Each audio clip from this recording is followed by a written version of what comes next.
नमस्कार दोस्तों, स्वागत है आपका अपने प्लेटफ़ॉर्म एनसीईआरटी बाय विक्रम पर। जैसा कि आपको पता है ये एनसीईआरटी के लाइन बाय लाइन एक्सप्लेनेशन के वीडियोज़ खास तौर पर बनाए जा रहे हैं साथी अध्यापकगण के लिए और जो बच्चे सिविल सर्विसेज की तैयारी करते हैं उनके लिए। तो दोस्तों हम पढ़ रहे थे क्लास 8 की सामाजिक विज्ञान की पुस्तक का अध्याय नंबर 2। तो उसमें हमने एक पार्ट पढ़ लिया था कि जिसमें हम पढ़ रहे थे कि जो विदेशी आक्रांता थे सल्तनत काल के, वो किस प्रकार से आक्रमण कर रहे थे, किस प्रकार से लूटपाट कर रहे थे। तो हमने जो लास्ट की 3 लाइनें मैं दोबारा रिवाइज़ करवा देता हूँ ताकि आपको समझ में आ जाएगी। तो उसने कहा कि जो ये आक्रांताएँ थे, जो आपके सल्तनत काल के शासक थे, इन्होंने हिंदू मंदिरों को तोड़ा, बौद्ध मंदिरों को तोड़ा, जैन मंदिरों को तोड़ा और साथ-साथ इनकी जो एक थी कि जो लूटपाट थी वो बुद्ध शिकन से प्रेरित थी। तो मैंने बुद्ध शिकन बताया था, उसका मतलब है कि आपका मूर्तियों को तोड़ना। ठीक है। इस प्रतिमा शब्द का हम प्रतिमा शब्द का प्रयोग क्यों करते हैं जब सामान्यतः मूर्ति या चिन्ह जैसे शब्द प्रचलित है। वास्तव में ये दोनों शब्द मूर्ति या चिन्ह यहूदी, ईसाई एवं इस्लाम जैसे पंथों मजहबों के संदर्भ में निंदनीय है। तो इसने कहा कि क्योंकि इन पंथों की रूढ़िवादी शाखाएं मूर्ति पूजा या चिन्हों की पूजा की निंदा करती। इसने कहा कि हमारे लिए ना हमें इमेज शब्द क्यों आया अभी, प्रतिमा शब्द कहाँ से निकल के आया अभी, ठीक है। जबकि हमारे पास तो पहले से हम जो आपकी कोई भी प्रतिमा होती है तो उसके लिए मूर्ति या चिन्ह जैसे शब्द प्रचलित है। वास्तव में ये दोनों शब्द मूर्ति और चिन्ह यहूदी, ईसाई एवं इस्लाम जैसे पंथों मजहबों में संदर्भ में निंदनीय है। इसने कहा कि ये जो मुसलमान है, यहूदी और ईसाई है, वो इन शब्दों को प्रयोग नहीं करते भी, ठीक है। उनमें इन शब्दों का प्रयोग करना निंदनीय है, वो इसको अच्छा नहीं मानते क्योंकि इन पंथों की रूढ़िवादी शाखाएं मूर्ति पूजा या चिन्हों की पूजा की निंदा करती। इसने कहा कि इनके धर्म में क्या है, न तो मूर्ति पूजा होती है न चिन्हों की पूजा होती है। इसलिए जो वो शासक थे वो क्या कर रहे थे, मूर्तियों को नष्ट कर रहे थे और ये इन शब्दों का भी यूज नहीं करते मूर्ति और चिन्ह। इस चीज के लिए उन्होंने एक नया शब्द ले आए जिसका नाम है प्रतिमा। भारतीय शास्त्रीय ग्रंथों में मूर्ति, विग्रह, प्रतिमा, रूप जैसे शब्दों का उपयोग प्राय मंदिरों या घरों में होने वाली पूजा में प्रयुक्त मूर्तियों के लिए किया जाता है। ठीक है। इन शब्दों का प्रयोग इसके लिए किया जाता है कि पूजा में प्रयोग जो हम मूर्तियां करते हैं उनके लिए हम इन शब्दों का प्रयोग करते हैं। ये बात थोड़ी सी आपको अनोखी जानकारी है और ऐसी बातों को आप ध्यान में रखा करो। एक वर्ड और देख लीजिए आप, काफिर वह व्यक्ति विश्वास को साझा नहीं करता। जो विश्वास को साझा नहीं करता मतलब आपके विश्वास के लायक नहीं है, उसको काफिर कहा जाता था। ठीक है। मध्य युगीन ईसाई पंथ में काफिर मुसलमान या प्रतिमा पूजक होते थे। मध्य युगीन इस्लाम में काफिर ईसाई होते थे या फिर भारत के संदर्भ में हिंदू या बौद्ध धर्म या जैन होते थे। ये आप मान लीजिए कि काफिर उस व्यक्ति को कहा जाता था जो विश्वास के लायक नहीं था। तो जो आपका ईसाई थे वो समझते थे कि ईसाइयों को छोड़ के बाकी सारे काफिर है, चाहे वो हिंदू हो चाहे मुसलमान हो। और मुसलमान ये समझता था कि मुसलमान को छोड़ के बाकी सारे क्या हैं, काफिर है। आपको आगे बात समझे कि वह व्यक्ति जो विश्वास को साझा नहीं करता, विश्वास के लायक नहीं हो। आगे क्या दे रखा है, मध्ययुगीन ईसाई पंथ में कि मध्य काल में, मध्ययुगीन आप समझ गए कि 5वीं शताब्दी से लेकर 17वीं शताब्दी के बीच में पंथ में काफिर मुसलमान या प्रतिमा पूजक होते थे। प्रतिमा पूजक मतलब जो मूर्ति की पूजा करते हैं, तो मूर्ति की पूजा कौन करते हैं, हिंदू करते हैं आपके, ठीक है। मध्ययुगीन इस्लाम में काफिर ईसाई होते थे या फिर भारत के संदर्भ में, अगर हम भारत के संदर्भ में बात करें तो मुसलमान किसको काफिर सोचते थे, कि वे सोचते थे हिंदू, बौद्ध या जैन क्या होते हैं, काफिर होते हैं। काफिर मतलब जो विश्वास के लायक नहीं है। आपको ये बात आई समझ में? चलिए अब हम बात करते हैं कि और उन्होंने क्या-क्या किया। ये बात आपको समझ में आ गई कि जो आपके सल्तनत काल के जो शासक थे उन्होंने मंदिरों को तोड़ा, खूब अत्याचार किए आपके हिंदुओं पर। तो उसके बाद कुछ सुल्तानों ने जजिया कर भी लगाया जो गैर मुस्लिम प्रजा पर सुरक्षा प्रदान करने और सैन्य सेवा से छूट देने के बदले वसूला जाता था भी। ठीक है। तो उसने कहा कि आपको क्या करना पड़ेगा, जो मुसलमान हैं उनको छोड़कर भी, गैर मुस्लिम मतलब मुसलमानों को छोड़कर प्रजा पर सुरक्षा प्रदान करने और सैन्य सेवा से छूट देने के बदले वसूला जाता था। उसने कहा कि आप या तो सेना में भर्ती हो, ठीक है, यदि आप सेना में भर्ती भी नहीं होना चाहते और हम आपकी रक्षा करें तो आपको जजिया कर देना पड़ेगा। ठीक है, व्यवहारिक रूप में शासक पर निर्भर करते हुए यह भेदभावपूर्ण आर्थिक बोझ एवं सार्वजनिक अपमान का कारण बनता था भी कि ये भेदभाव था एक शासक के द्वारा कि शासक के लिए तो सारी जनता बराबर होनी चाहिए, लेकिन ये जो कर लगाया गया था सिर्फ और सिर्फ किस पे लगाया गया था, गैर मुस्लिम पर लगाया गया था। और किसके बदले लिया जाता था ये, सुरक्षा प्रदान करने और सैन्य सेवा से छूट देने के बदले वसूला जाता था। ये बात आप याद रखना, कई बार आपसे पूछ लेगा कि जजिया कर किसके लिए लगाया जाता था। एक तो गैर मुस्लिम पे लगाया जाता था और दूसरा था ये कि सुरक्षा प्रदान करने एवं सैन्य सेवा से छूट देने के बदले वसूला जाता था। आगे बात समझे कि आपको सेना में काम नहीं करना, ठीक है, और हम आपकी रक्षा कर रहे हैं, आप हमारे राज्य में रह रहे हैं, तो इसका मतलब हम आपकी रक्षा कर रहे हैं, तो आप हमें जजिया कर दीजिए। व्यवहारिक रूप में शासक पर निर्भर करते हुए भेदभाव पूर्ण कर आर्थिक बोझ एवं सार्वजनिक अपमान का कारण बनता था। इसने प्रजा को इस्लाम पंथ अपनाने के लिए एक आर्थिक एवं सामाजिक प्रोत्साहन भी प्रदान किया। तो मतलब ये कर लगता था ना, एक तो आदमी आर्थिक रूप से मतलब कि उसे पैसों की तंगी होती थी, ठीक है, दूसरा उसको बेइज्जत भी कराया जाता था जो जजिया कर देता था कि ये रक्षा खुद नहीं कर सकता इस प्रकार से। तो जो आदमी था वो क्या सोचता था कि क्यों ना मैं फिर मुस्लिम ही बन जाऊं। तो इसके कारण क्या हुआ कि बहुत से लोगों ने इस्लाम अपना लिया भी। 14वीं सदी के अंत में तैमूर जो कि मध्य एशिया का एक क्रूर तुर्क मंगोल आक्रांता ने उत्तर पश्चिम भारत पर आक्रमण कर दिया कि आपका 14वीं शताब्दी के अंत में, 14वीं शताब्दी का अंत मतलब आप समझ गए, 14वीं शताब्दी मतलब कहाँ की बात कर रहा हूं मैं, 1300 से लेके 1400 बीच में, ठीक है, तो मतलब 1400 के आसपास पर दिल्ली पर घातक प्रहार किया। उस समय दिल्ली में एक समृद्ध नगरी थी, जैसा कि उसने अपने आत्म संस्मरण में लिखा है अभी, ठीक है। उसके दो उद्देश्य थे, उसने कहा जिस टाइम उसने दिल्ली पे आक्रमण किया, दिल्ली एक बहुत शानदार नगर था और उसने दो उद्देश्य थे उस पे हमला करने का। एक था काफिरों के साथ युद्ध करना एवं उनकी धन संपत्ति को लूटकर कुछ प्राप्त करना। बड़ी संख्या में लोगों की हत्या की गई और उन्हें गुलाम बना लिया गया, नगरों को खंडर में बदल दिया गया। तैमूर अपार लूट के साथ भारत से लौटा, पीछे केवल अराजकता रह गई थी, मतलब अव्यवस्था रह गई थी, उसने कुछ नहीं छोड़ा भी, ठीक है। उसके उपरांत लोधी वंश उभरा एवं दिल्ली सल्तनत के अंतिम राजवंश की स्थापना। यद्यपि तब तक भारत के भीतर अन्य राजाओं एवं राजवंशों के बढ़ते प्रतिरोध के कारण सल्तनत का क्षेत्रफल अत्यंत सिकुड़ चुका था और लास्ट में बना आपका कौन, लोधी वंश, ठीक है। लोधी वंश राजा बना, आपने इब्राहिम लोधी के बारे में सुना होगा, पानीपत का पहला युद्ध बाबर और इब्राहिम लोधी के बारे में था। देखिए अगर ये लेसन अगर पुरानी एनसीईआरटी होती तो आपका चलता लगभग 4 या 5 दिन सिर्फ सतलत काल, लेकिन आपको सिर्फ 3-4 बातें सतलत काल के बारे में बताई गई है। तो मेरे हिसाब से ये आपका इतिहास के साथ क्या हुआ, सही न्याय नहीं हुआ, बिल्कुल छोटा सा दिया हुआ है, लेकिन मेरी भी बाउंडेशन है, आपको जो इसमें बात दी गई वो आपको मैं लाइन टू लाइन समझाता हुआ चलूंगा ताकि आपको किसी प्रकार का कोई डाउट न जब हम क्वेश्चन आंसर करेंगे, क्योंकि आपका लेक्चर न्यू एनसीईआरटी पढ़ना है। एक बैच जब हम करेंगे कंप्लीट हिस्ट्री का तो उसमें आपको कंप्लीट चीजें मैं समझाऊंगा कि न्यू एनसीईआरटी की चीज ये है, ओल्ड एनसीईआरटी में ये बताया गया है, ताकि आपका एक एक चीज एनसीईआरटी कंप्लीट हो, आप हर परीक्षा में सफल हो। अब दिल्ली सल्तनत का प्रतिरोध कि अभी आप सोच रहे होंगे कि राजा बन गए 1206 में दिल्ली सल्तनत स्टार्ट हो गई थी, मतलब उन राजाओं का शासन करना स्टार्ट कर दिया था, क्या उनका किसी ने विरोध नहीं किया? तो अब हम पढ़ेंगे दिल्ली सल्तनत का प्रतिरोध। अपने संपूर्ण शासनकाल के समय दिल्ली सल्तनत को कई मोर्चों पर विरोध का सामना करना पड़ा। जहां कई राज्य सल्तनत के अधीन हो गए थे, वही कलिंग के पूर्वी गंग राज्य हमने पढ़े थे ना, तो उनके विस्तार को किसने रोका था? उनके विस्तार को रोका था पूर्व में गंग शासकों ने और दक्षिण में होयसल शासकों ने भी, ठीक है।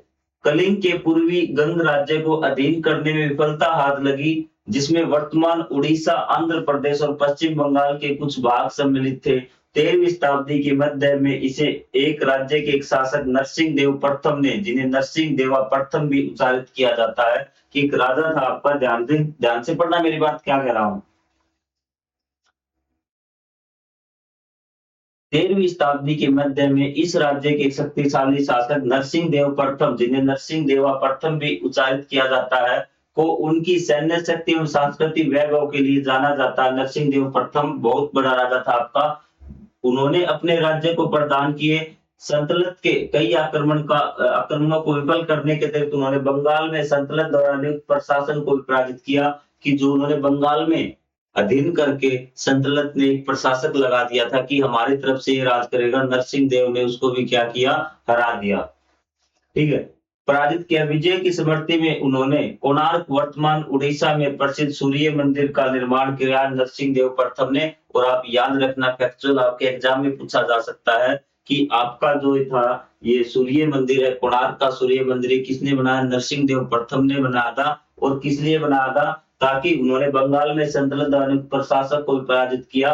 उन विजयों की स्मृति में अपने जो उन्होंने जीत पाई थी उसकी याद में उन्होंने सूर्य मंदिर का निर्माण कराया था उड़ीसा में भी। ठीक है, चीजें क्लियर हुई। अब आप देखिए, आपको एक फोटो दी हुई मिलेगी, एक मूर्ति जिसमें नरसिंह देव प्रथम को अपने सिंहासन पर सेवकों की और संगीतकारों से घिरे हुए दिखाया गया है। ये आपका नरसिंह देव प्रथम, आप देखेंगे ये कैसा राजा है।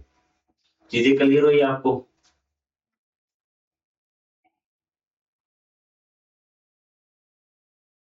तुगलक काल में तेलुगु मुखियाओं मिशनरी नायकों के क्षेत्र के 75 से अधिक अन्य मुखियाओं को संगठित कर एक संघ बनाया गया।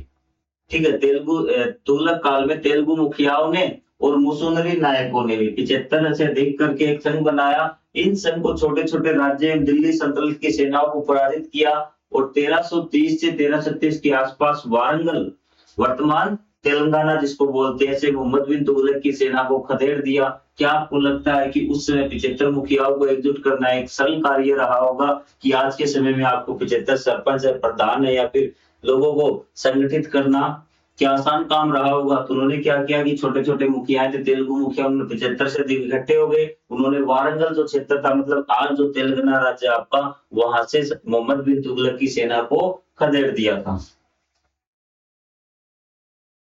हमने पहले उल्लेख किया था कि अलाउद्दीन दक्षिण की ओर इसलिए बढ़ा क्योंकि वह अपने क्षेत्र में अपनी प्रसिद्धि के लिए प्रसिद्ध था।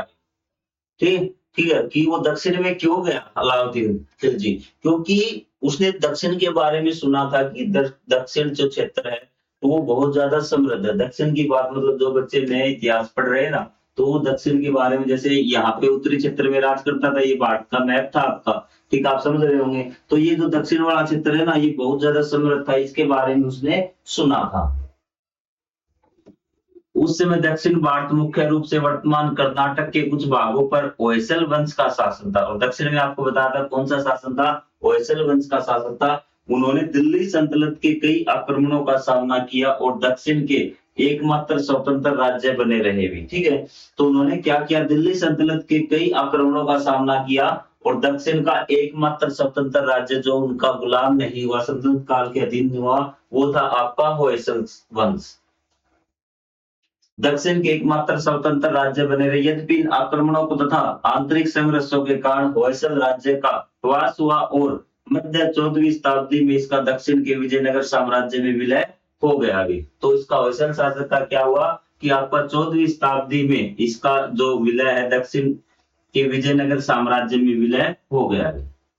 ठीक है, कि ये इसके आक्रमण के कारण क्या हुआ कि गुलाम नहीं हुए, धीरे धीरे युद्धों के कारण ये क्या हो गए, कमजोर हो गए। और फिर इनका राज्य जो आपके विजयनगर साम्राज्य के जो राजा थे, उन्होंने अपने राज्य में मिला लिया होयसल शासकों को, और वहां से शुरुआत हुई आपकी विजयनगर साम्राज्य की। ये चीज आपको समझ में आई। होयसल ने भव्य मंदिर बनवाया उदाहरण के लिए बेलूर और हालेबिदुई। ये आपके मंदिर, ये दे रखी मूर्ति आप देखिए इस प्रकार के हैं भी। चित्र 2.9 भी, जो आपका 2.9 चित्र है, में दिखाई गई मूर्ति होयसल वंश के प्रत्येक चिन्हों के पीछे की कहानियों को दर्शाती है। कन्नड़ लोक कथाओं के अनुसार साला नामक एक युवक ने अपने गुरु की रक्षा हेतु एक शेर से युद्ध किया था। इस वीरता के कारण इस वंश को होयसल नाम मिला था भी। ध्यान रखना कि इस वंश को होयसल क्यों कहा गया, क्योंकि साला नाम का एक युवक था, उसने अपने गुरु की रक्षा हेतु एक शेर से युद्ध किया था भी, तो होयसल भी। अब हम बात करते हैं दिल्ली सल्तनत की अनेक स्वतंत्र क्षेत्रीय शासनों के उदय होने वाले विद्रोह का भी सामना करना पड़ा भी। जिसने कहा कि आपने कृष्णदेव राय देख लिया, सॉरी नरसिंह वर्मन देख लिया आपने, कृष्णदेव राय तो बाद में हुआ था, उस टाइम मुगल आ गए थे। तो आपने नरसिंह देव प्रथम देख लिया, ठीक है, उसने मजबूती से मुकाबला किया। फिर आपने होयसल देख लिया, तो उन्होंने भी मजबूती से मुकाबला किया सल्तनत शासकों का।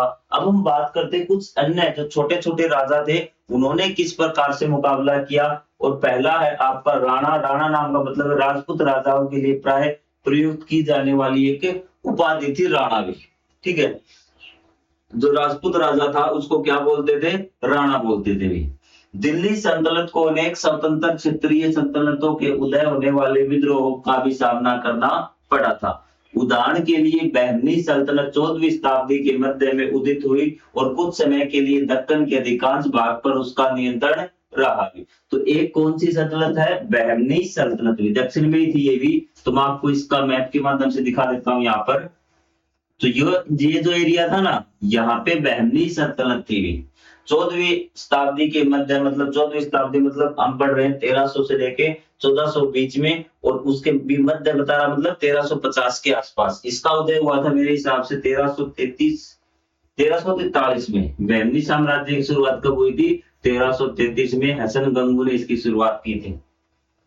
दक्कन का जो अधिकांश भाग था उस पर नियंत्रण रहा। गुजरात, बंगाल, अन्य क्षेत्रों में भी शक्तिशाली सल्तनत हुई, जिससे गठबंधन एवं लगातार युद्धों की एक जटिल स्थिति उत्पन्न हुई। राजस्थान के कुछ भाग भी दिल्ली सल्तनत की पहुंच से दूर रहे। 15वीं शताब्दी में दिल्ली सल्तनत को मेवाड़ के शासक राणा कुंभा के कड़े प्रतिरोध का सामना करना पड़ा 15वीं शताब्दी में, मतलब 1400 से लेके 1500 के बीच में भी, जिन्होंने बाद की सल्तनतों के आक्रमणों को भी सफलतापूर्वक विफल किया। मतलब कि 1400 के बाद जो राणा कुंभा था उन्होंने क्या किया, बाद भी सल्तनतों के अधीन वो नहीं रहे, इन शासकों के अधीन वो नहीं रहे, इनका उन्होंने बहादुरी से मुकाबला किया। ये कुंभलगढ़ का किला है जो अरावली के बीच में ही आप देख सकते हैं। कुंभलगढ़ दुर्ग 15वीं शताब्दी में, 15वीं शताब्दी 1400 से लेकर 1500 के बीच का समय है। इसमें कहा कि राणा कुंभा द्वारा अरावली की पहाड़ियों में निर्मित कराया गया था। यह दुर्ग मेवाड़ के शासकों के लिए एक सुदृढ़ गढ़ के रूप में कार्य करता था, जो एक प्रमुख राजपूत राज्य था। आज के राजस्थान के मध्य एवं दक्षिणी भाग में स्थित है ये। यह दुर्ग घने जंगलों और खड़ी पहाड़ियों से घिरा हुआ है और अपने 36 किलोमीटर लंबी विशाल दीवार के लिए प्रसिद्ध है। इसकी दीवार कितनी लंबी, कुंभलगढ़ दुर्ग की 36 किलोमीटर, जो विश्व की सबसे लंबी निरंतर दीवारों में से एक है भी। चीन की दीवार तो आपने सुना होगा, तो भारत में याद रखना कुंभलगढ़ की दीवार कितनी लंबी है, 36 किलोमीटर लंबी है। अब हम बात करेंगे एक महान साम्राज्य की, विजयनगर साम्राज्य, जिसका होयसल वंश था, उसका जो विलय हुआ था वो किसमें हुआ था, वो आपका विजयनगर साम्राज्य में हुआ था। आप ध्यान रखना है।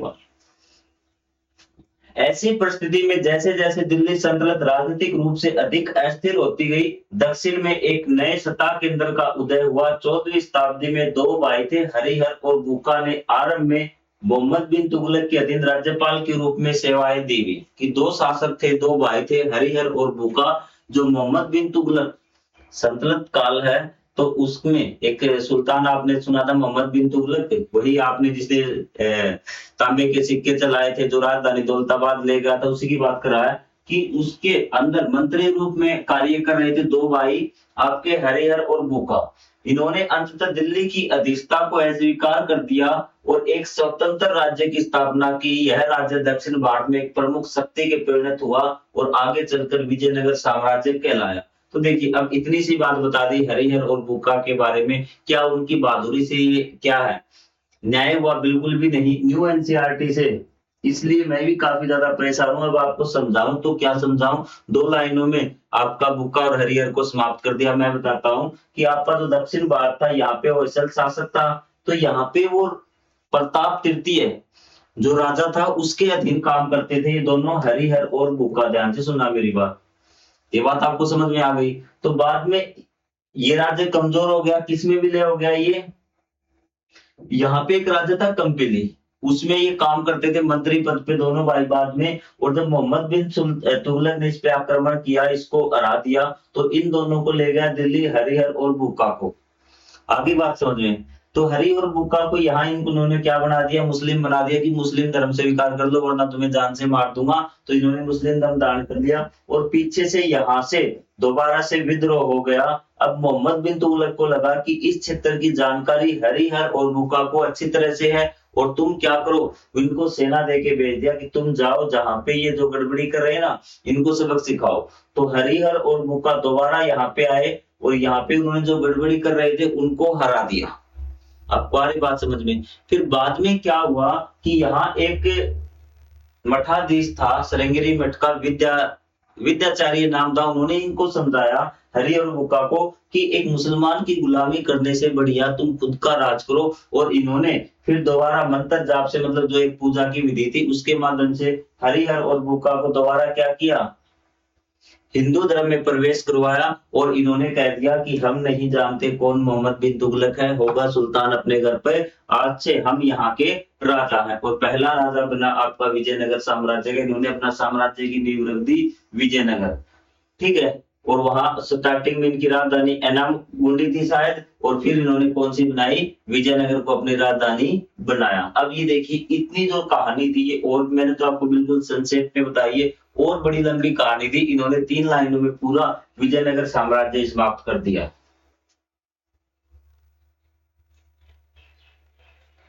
कि देखिए लोक कथाओं के अनुसार हरिहर एवं बुक्का ने हम्पी, आज का जो कर्नाटक है, में एक अद्भुत दृश्य देखा है। खरगोश अचानक पलटकर शिकारी के कुत्तों के झुंड को दौड़ाने लगा।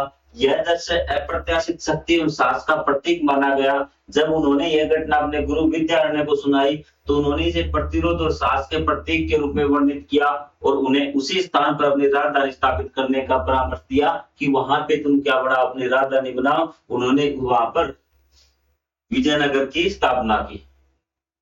अब मैं आपको एक बात बताता हूँ, ये देखिए एक बार ध्यान से, ये दक्षिण भारत है, यहाँ पे विजयनगर तुंगभद्रा नदी थी, ठीक है, आधी बात समझ में आपको। यहाँ पे कृष्णा नदी थी, ठीक है, यहाँ पे कावेरी नदी थी, ठीक है, शायद कुछ इसका यूज था। तो यहाँ पे आपका था विजयनगर साम्राज्य और यहाँ पे बहमनी साम्राज्य था, और इन दोनों के बीच में लड़ाई होनी थी। दोनों ये जो बीच का क्षेत्र था ना ये बहुत ज्यादा उपजाऊ था, दोनों इसके लिए लड़ते थे कि ये क्षेत्र हमारा, क्योंकि ये बहुत ज्यादा उपजाऊ था। इतनी बात आपको समझ में आ गई।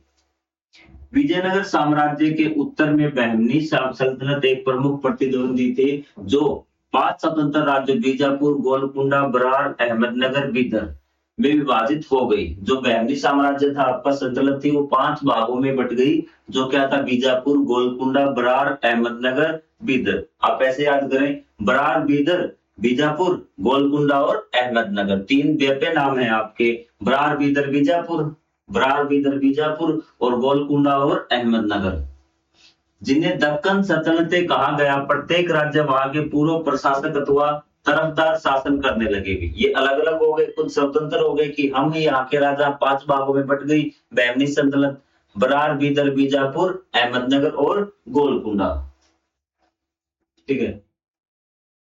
विजयनगर शासकों का प्रथम 2 सल्तनतों के साथ ही पूर्व की और उड़ीसा के गजपति शासकों से भी संघर्ष हुआ। भी तो इसने कहा विजयनगर जो शासक थे आपके हरिहर बुक्का, किसके साथ संघर्ष हुआ, प्रथम 2 सल्तनत हुई। प्रथम 2 कौन सी, बीजापुर और गोलकुंडा। भी बीजापुर और गोलकुंडा इसके साथ युद्ध हुआ, और साथ में किसका हुआ, उड़ीसा के गजपति शासकों से भी इनका युद्ध हुआ, जो इसके पूर्व दिशा में थे, इस साइड थे, यहाँ पर भी। आपको आ रही बात समझ में। क्या आपने गजपति जैसे शीर्षकों में पति शब्द पर ध्यान दिया। पति का अर्थ है स्वामी या प्रभु। इस काल में कई राजवंशों द्वारा शक्ति या प्रतिष्ठा के संकेत के रूप में प्रयुक्त होता था। विजयनगर के राजाओं को नरपति, बहमनी सल्तनत के शासकों को अशोकपति। 1 नंबर का क्वेश्चन है, मतलब कि बहुत रेयर है, न्यू एनसीईआरटी की नई बात है, पुरानी एनसीईआरटी में बातें नहीं है कि जो आपका विजयनगर के शासकों क्या कहा जाता था, नरपति, बहमनी शासकों को अशोकपति तथा मराठा शासकों को छत्रपति कहा जाता था। प्रत्येक उपाधि राष्ट्र एवं शक्ति के विभिन्न पक्षों को दर्शाती। क्या आप अनुमान लगा सकते हैं इन तीनों उपाधियों का क्या अर्थ है। नरपति, भी नरपति का क्या मतलब है, मतलब सभी का राजा, सभी नर मतलब मानव जाति का राजा। अशोकपति घोड़ों का, मतलब घोड़ों को शक्ति के रूप में प्रयुक्त किया गया है। यहाँ छत्र मतलब पूरे क्षेत्र का आपका हो जाएगा भी, ठीक है। अंबर है, आसमान, इसके परिप्रेक्ष्य में आप देख सकते हैं इन तीनों उपाधियों का क्या मतलब है भी। ये देखिए आपका अहमदनगर है, बीदर है, गोलकुंडा है, बीजापुर है, और ये आपका विजयनगर साम्राज्य नीचे आपको दिखा दिया है, और ये आपका जाजनगर है। यहाँ पे देखते हैं कि ये गजपति साम्राज्य 1458 जो इस प्रकार का है ना, तो ये आपका गजपति साम्राज्य है। बहमनी सल्तनत कहाँ पर है, ये रही बहमनी सल्तनत है भी। विजयनगर साम्राज्य नीचे रहा, कृष्णदेव राय के अधीन विजयनगर साम्राज्य भी। कृष्णदेव राय के अधीन मतलब ये क्षेत्र, और आपका कृष्णदेव राय ने यहाँ तक अपना अधिकार कर लिया था। जो आपका विजयनगर साम्राज्य का ही राजा था कृष्णदेव राय। बारी बारी सभी राजाओं की बात करेंगे, क्योंकि अभी हमने सिर्फ किसके बारे में पढ़ा, हमने सिर्फ विजयनगर साम्राज्य के बारे में, हरिहर और भूखा के बारे में पढ़ा है, और हम बात करेंगे विजयनगर साम्राज्य के बारे में। कृष्णदेव राय बहुत महान राजा, विजयनगर साम्राज्य का सबसे महानतम राजा है ये, और भारत के इतिहास का भी एक महानतम राजा है कृष्णदेव राय। 16वीं शताब्दी में विजयनगर साम्राज्य अपने सर्वप्रसिद्ध शासक कृष्णदेव राय के अधीन अपनी चरम सीमा पर पहुंचा भी। उन्होंने साम्राज्य का विस्तार किया, दक्कन के प्रभुत्व स्थापित किया। उनके शासन में साम्राज्य में सैनिक शक्ति, सांस्कृतिक पुनर्जागरण दोनों प्राप्त किए। मतलब खूब उन्होंने अपने राज्य का विस्तार किया, सैनिक शक्ति भी बढ़ाई, साहित्यिक था उसमें भी खूब उन्नति करी, हर क्षेत्र में खूब तरक्की करी विजयनगर ने।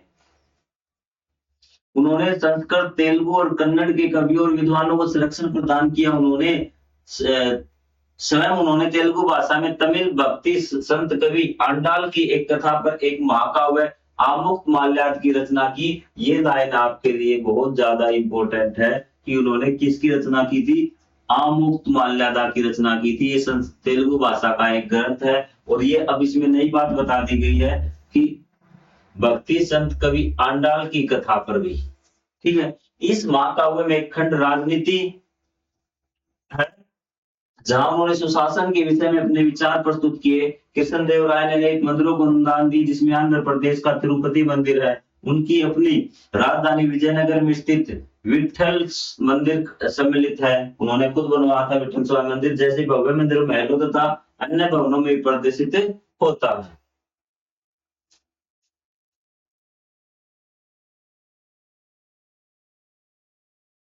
तो ये देखिए विठल मंदिर के महामंडप की वास्तुकला की भव्यता से, जो विठल मंदिर है ना, तो यहाँ पे स्तंभ बने हुए हैं, ठीक है, आपके पोल बने हुए हैं, और जब आप उस पे स्ट्राइक करते हो कोई चीज, तो उससे संगीत के स्वर निकलते हैं, ठीक है। जब उन छोटे स्तंभों पर प्रहार किया जाता है, तो वहां पे क्या अलग अलग संगीत में स्वर निकलते हैं, इसलिए उनका नाम संगीत स्तंभ रखा जाता है भी।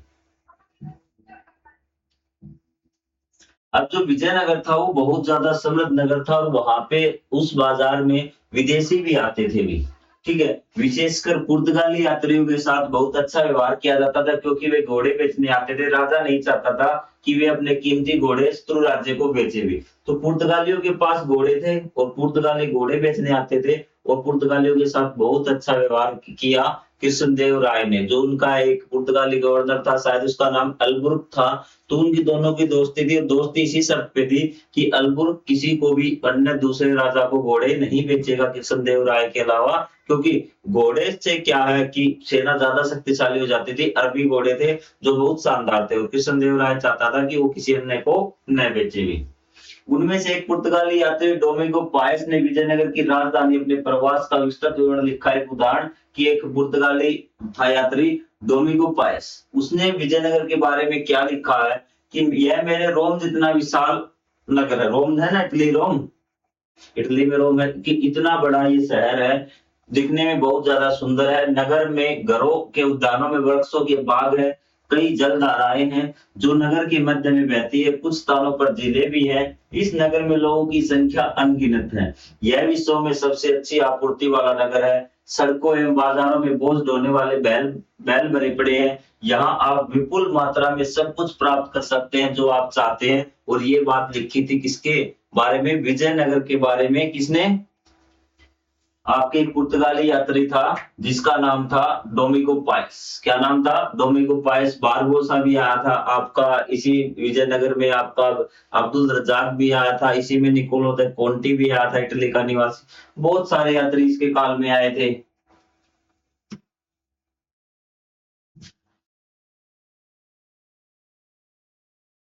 पड़ोसी राज्य के विरुद्ध कई युद्ध जीतने के उपरांत कृष्णदेव राय की 1529 में बीमारी के कारण मृत्यु हो गई। 1529 में कृष्णदेव राय की मृत्यु हुई और 1565 में दक्कन सल्तनतों ने गठबंधन बनाया। जो दक्कन में जो सल्तनत थी ना, बीजापुर थी, आपकी गोलकुंडा थी, उन्होंने सबने मिलके एक हो गए, वे ठीक आपस में इकट्ठे हो गए। एवं राम राय कृष्णदेव राय के दामाद के नेतृत्व वाली विजयनगर सेनाओं को तालीकोट के युद्ध में पराजित किया।